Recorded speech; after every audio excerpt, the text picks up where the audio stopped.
വടക്കോട്ട് വരുമ്പോൾ കെ സുധാകരൻ ഉയർത്തുന്ന വെല്ലുവിളി അത് അങ്ങനെ തന്നെ നിലനിൽക്കുകയാണ്. അതിനെ മറികടക്കാനോ അനുനയിപ്പിക്കാനോ കോൺഗ്രസിന് ഇതുവരെയും കഴിഞ്ഞിട്ടില്ല. അതേസമയം സുധാകരൻ ചില നിർണായക നിലപാടുകൾ കൂടി എടുക്കുന്നുണ്ട്. സ്ഥാനാർത്ഥിത്വത്തിൽ അനുകൂല നിലപാടുള്ള പ്രധാന നേതാക്കളുടെ യോഗം വിളിക്കാൻ ഒരുങ്ങുകയാണ് കെ സുധാകരൻ. ദേശീയ നേതൃത്വത്തിന്റെ ഇടപെടൽ ഉണ്ടായില്ലെങ്കിൽ കടുത്ത തീരുമാനം ഉണ്ടായേക്കും. കെ സുധാകരന്റെ കാര്യത്തിൽ തീരുമാനം നീട്ടിക്കൊണ്ടുപോകുന്നതിൽ DCCക്കും വലിയ അതൃപ്തിയുണ്ട്. ഇന്ന് കെ സുധാകരൻ പങ്കെടുക്കുന്ന കണ്ണൂരിലെ പരിപാടിയിൽ നിന്ന് KPCC പ്രസിഡന്റ് പിന്മാറി. പങ്കെടുക്കില്ലെന്ന് നേരത്തെ അറിയിച്ചെന്നാണ് സണ്ണി ജോസഫിന്റെ വിശദീകരണം.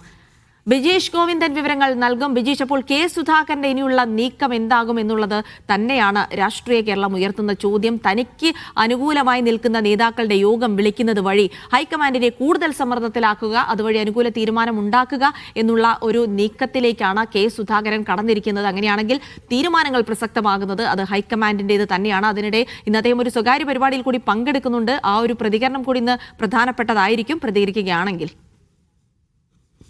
ഇന്ന് കെ സുധാകരന്റെ മനസ്സിലെന്താണ് എന്നുള്ള കാര്യങ്ങളിൽ ഒരു വ്യക്തത വരും എന്നുള്ളൊരു പ്രതീക്ഷയാണ് നമുക്കും അതുപോലെ തന്നെ അദ്ദേഹത്തിന്റെ അനുയായികൾക്കുമുള്ളത്. കാര്യം പരസ്യമായിട്ടുള്ള ഒരു പ്രതികരണം ഇതുവരെ സുധാകരന്റെ ഭാഗത്തുനിന്ന് ഉണ്ടായിട്ടില്ല. ഇന്ന് അദ്ദേഹം ഒരു ചടങ്ങിൽ പങ്കെടുക്കുന്നുണ്ട്. കോൺഗ്രസ് നേതാവായിട്ടുള്ള കാപ്പാടൻ രമേശിന്റെ കുടുംബത്തിന് നിർമ്മിച്ചു നൽകുന്ന വീടിന്റെ ചടങ്ങാണ്, ആ വീട് കൈമാറ്റത്തിന്റെ താക്കോൽദാന ചടങ്ങാണ് ഇന്ന് നടക്കുന്നത്. അതിനകത്ത് KPCC പ്രസിഡന്റ് ഉൾപ്പെടെ പങ്കെടുക്കേണ്ടതായിരുന്നു. പക്ഷേ KPCC പ്രസിഡന്റ് പരിപാടിയിൽ ഇന്ന് പങ്കെടുക്കുന്നില്ല. നേരത്തെ തന്നെ താൻ ഈ പരിപാടിയിൽ പങ്കെടുക്കില്ല എന്ന് അറിയിച്ചിരുന്നു എന്നുള്ളതാണ് ഇപ്പോൾ സണ്ണി ജോസഫുമായി ബന്ധപ്പെട്ട വൃത്തങ്ങൾ പറയുന്നത്. പക്ഷേ സണ്ണി ജോസഫിന്റെ പേര് ഉൾപ്പെടെ അച്ചടിച്ചുകൊണ്ടാണ് ഈ പോസ്റ്റർ ഇറക്കിയിരുന്നത്.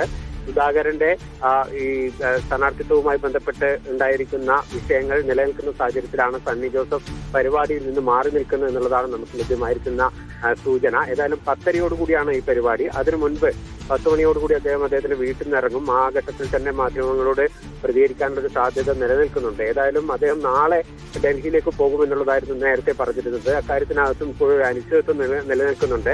കാരണം പാർട്ടിയുടെ ഭാഗത്ത് നിന്ന് ഏതെങ്കിലും തരത്തിലുള്ളൊരു അറിയിപ്പ് ലഭിക്കാതെ ഡൽഹിയിലേക്ക് പോകുന്നില്ല എന്നുള്ളൊരു സമീപനമാണ് സുധാകരൻ സ്വീകരിച്ചതെന്നാണ് അറിയുന്നത്.